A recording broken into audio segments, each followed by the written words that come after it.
Welcome back to the weekly news roundup. This is the privacy edition. These are recorded live Fridays, 9 p.m. Eastern Standard Time, if you would like to catch the show live. Well, first, Virginia lawmakers unanimously approve a bill that bans facial recognition technology. Yet another state. Unknown if the governor is going to attempt it, but I think that this one actually passed veto proof. So the governor's like, I'm fine, whether he has to sign it or not. He's a crazy lunatic over there, but most of the rest of the state is good and in line. But because it was a unanimous vote, governor can't veto a unanimous vote. And so they unanimously approved a bill that would restrict the use of facial technology. What I found most interesting is, guess what they were using? Clearview AI in Norfolk. Democratic delegate, is it Lashri Shahard? I don't know. One of the bill's lead sponsors said she drafted the bill after an investigation found some gang detectives in Norfolk were using a controversial facial recognition app called Clearview AI to identify suspects in criminal investigations without the city leaders knowing. If you remember, Clearview AI was the very controversial one. They actually got sued over this. They're basically going online, YouTube videos, social media sites, everything, and just scraping every bit of data and creating massive databases and then turning around and selling this to police. So that was Clearview AI. So this is a case where Clearview AI actually forced the creation of a bill. Now, there is a slight workaround, but you have to get, you have to get local permission for a very narrow case. So basically saying, yeah, you can use facial recognition software in conjunction with an approved warrant, but really nothing else in that respect.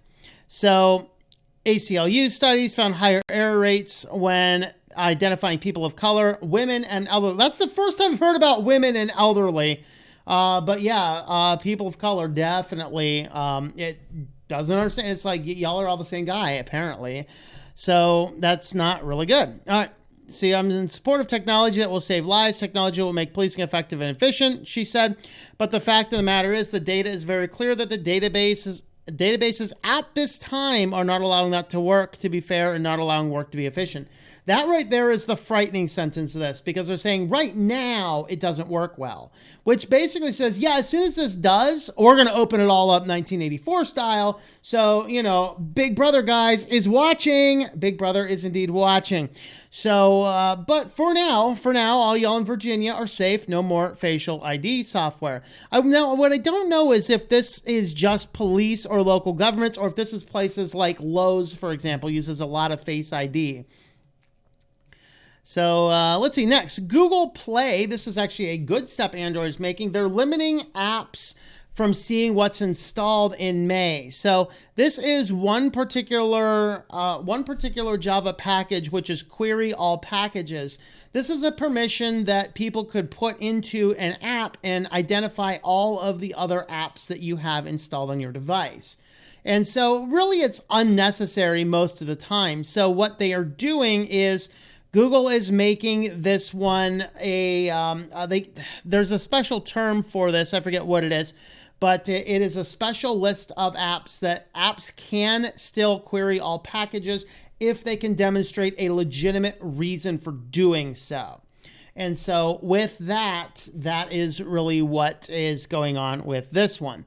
So they just don't want any old app under the sun from seeing what all is installed on the device, which is good. That makes sense. So invalid use cases explicitly reference where the use of the permission is not directly related to the core purpose of the app. This is that whole restricted list. Includes peer-to-peer when data is acquired for the purpose of sale and when the required task can be done with a less broad app visibility method. So if you happen to have an app that those things would apply to you, you cannot any longer have query all packages involved in your app. Well, that's the good side of what Google's doing. On the bad side of what Google is doing, from the EFF, the new rollout of this group-based system is actually rolling out now. And if y'all are using Google Chrome, you might be opted in. They were going to automatically opt in 0.5% of all users, but they've went up to 5% instead. So 5% of users utilizing Google Chrome will possibly be randomly assigned into the testing group. Now, if you have disabled third-party cookies, which you should definitely do, disable third-party cookies, then it can't work. And so because of the way they're running the test, it can't work. And so for now, that will automatically completely opt you out of it. So if you are using Google Chrome, make sure you disable third-party cookies, and that's going to prevent you from being part of the flock group. And I love how it's called flock. It's like the flock of sheep. Go get yourselves fleeced a little bit there by the Googles. So they really go in here a lot of detail. So it's going to replace cookies. This is because they can't store cookies. People are turning them off. This is a way that they can control your data rather than you controlling the data. That's what makes this so much more difficult. Basically, you don't have any control. You can maybe have a pretend toggle button in the back end of your account that says, oh, please don't do this. Oh, master. But master's going to do whatever he wants while he's saying, master, where's those dreams that I've been after? So the trial will affect up to 5% of Chrome users. We already covered that. You will be enrolled automatically. There is no dedicated opt-out as of yet, although disable third-party cookies, that'll do it. Websites will not be asked to opt in either. So if you're serving Google Ads, hey, you might automatically be doing this. How exciting. Isn't that exciting? So any website that serves ads could automatically be enrolled in this as well. There is a way to send an HTTP header, but we don't have all that documentation yet. Each user's flock ID, it's like a branding. The flock ID, the label that reflects their past week's browser history, will be available to any website or tracker who wants it. Isn't that exciting? 33,000 possible cohorts. So those are just the different groups, and it will last until about July, and then it'll probably just be forced to the rest of us. We'll become into the sheep there. So they plan to audit the flock for correlations with sensitive categories, but it's still missing. So there's a little bit about it. Definitely an interesting thing there. So over in Brazil, they had some state-owned databases. I believe these were medical databases, if I remember. So, kind of like your kind of like your single-payer system type stuff. Basically, you have all the medical databases. They're run by the government. Government's looking at us going, we can't manage all this stuff anymore. We're incompetent. We don't know how to run our servers without Flash, whatever. So what they're doing now is they're selling these off to the highest bidder. And so companies are coming in and buying these, and this has raised some serious questions about what these companies are going to do with the treasure trove of medical data that people they were forced to be compliant with this data. They had no choice but to use it or not use it, and they just kind of go on in carte blanche, and now they have access to anything and everything with virtually no restrictions about what that data can be used for down the road anyway. And so this raises some serious concerns in the rest of our countries as we are forced to use different technologies. We are forced to comply with different databases. Is it not a serious problem when those databases move on? I've been telling you guys since the beginning of this channel, even before I started this channel, I was telling people, don't use a Fitbit. One of their exit strategies to collect as many users as they can and then sell to the highest bidder. And guess what? The highest bidder is probably going to be an insurance company. Well, what happened? Google bought them to be used in conjunction with creating their health insurance company. You're now giving these companies sensitive health data by which they can use against you. You don't think it's going to be used against you? I did a video on this channel reading one of the auto policies when they say, put this little full-fledged GPS and gyroscopic tracker in your car and you could save up to 20% on your insurance. That's all the marketing. We went through several commercials on that video, all in the marketing. Okay. But then when you actually get into the policy and read it, if you opt out after 60 days, you're like 60 days later, I don't really want this. They're going to jack your rate up to the highest possible amount as if you're the worst driver in the world. And if you happen to be driving the way they don't think you can, they can increase your rate up to 20%. So here's your rate. They sell you, oh, you're going to be paying less. In reality, you could be paying up to 20% more. Don't be calling Geico about that. They ain't going to want to hear it. And then who's to say these insurance companies aren't sharing this data back and forth? Well, the same thing is happening all here. You give your data to all these companies, they just turn around and sell it. That's a serious problem. Sorry, I'd rather just stay out of the doctor's office. Of course, same thing happens in colleges. Stanford University, had a data leak. And because, of course, they're utilizing all this information, they're collecting anything and everything that they can possibly collect because why not? It's 2021. Let's just collect everything, and then pay the unpaid intern second year. The sophomore network technology person to manage your network for you. And then you end up with a case where hackers got in there and stole birth dates, social security numbers, contact information, family contact, literally everything about you. Pretty much grabbed it all and leaked it all out. So hackers have leaked stolen data belonging to members of the Stanford community, including social security numbers, addresses, emails, family members, and financial information after obtaining the data from a compromised file transfer system used by Stanford Medicine. The medical databases again, very exciting. At least my university, the first year I was there, they used your social security number as your ID. They're like, hey, this is stupid. And if they're compromised, so year 2 in college, this was almost, these guys were progressive. This is 20 years ago now. Am I that old? Lord, I'm getting old. Yeah, 20 years ago now. So they actually changed their IDs to give you a randomly generated ID instead of tying it to your social security number. So that was good at my university, but not these guys.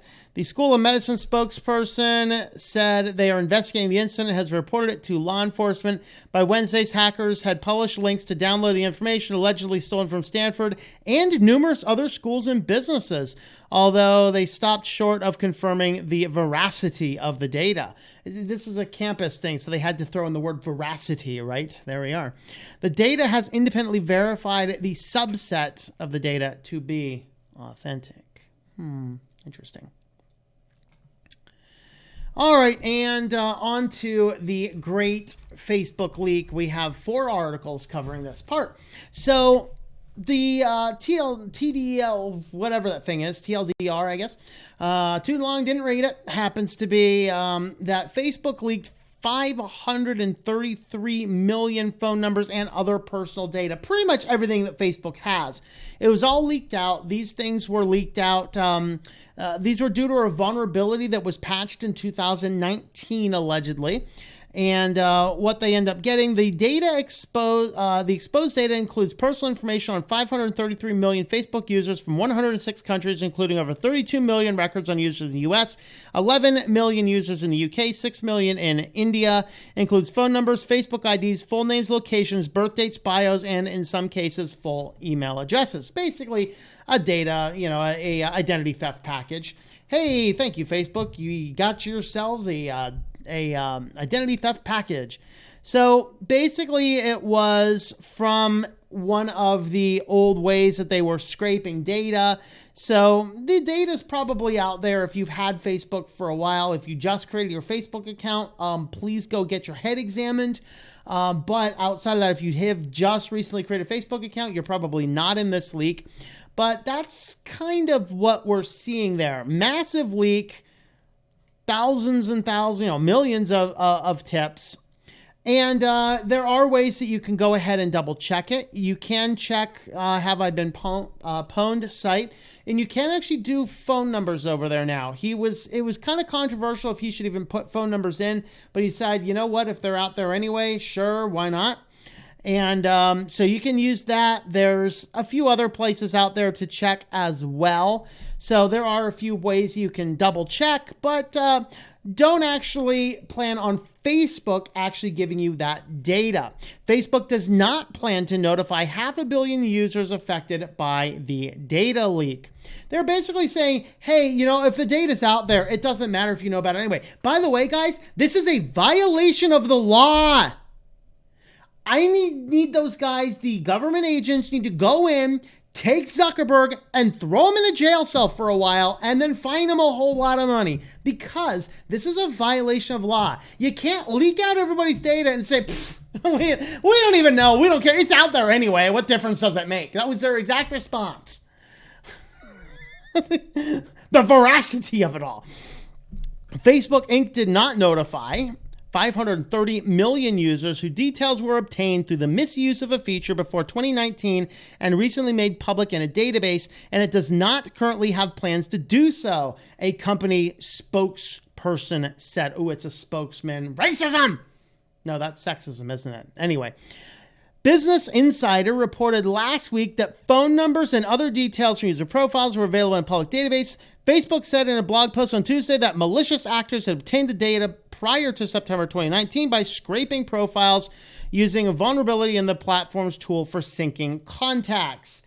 Here's a thought. If I did not authorize you to sync my contacts from Joe mentally ill in the head's phone, maybe you shouldn't sync my contacts into it. There you go.